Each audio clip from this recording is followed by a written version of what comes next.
कहर के बीच एक ऐसी वीडियो आपको दिखाते हैं जो मिसाल पेश कर रही है। मंडी में स्टाफ नर्स ने उफनते नाले को कूदकर पार किया। सैलाबी चुनौती को पार कर अपना फर्ज और ड्यूटी दोनों निभाई है।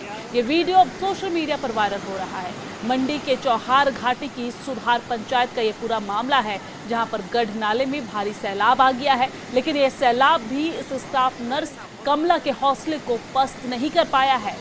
टिक्कर गांव की रहने वाले स्टाफ नर्स कमला ने बताया है कि उसे ड्यूटी के लिए सुधार पंचायत के सामुदायिक स्वास्थ्य केंद्र में जाना था।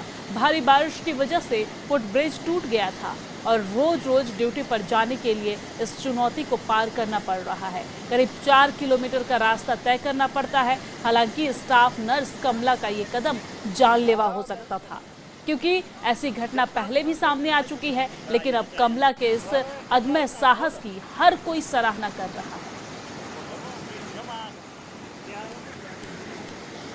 तो ये वीडियो इन दिनों सोशल मीडिया पर तेजी से वायरल हो रहा है। हालांकि हम इन वीडियो के जरिए बढ़ावा नहीं देते हैं समाज को। इस तरीके से अपने जान के जोखिम में डालकर इस तरीके से नाला पार करना कहीं ना कहीं बेहद खतरनाक है।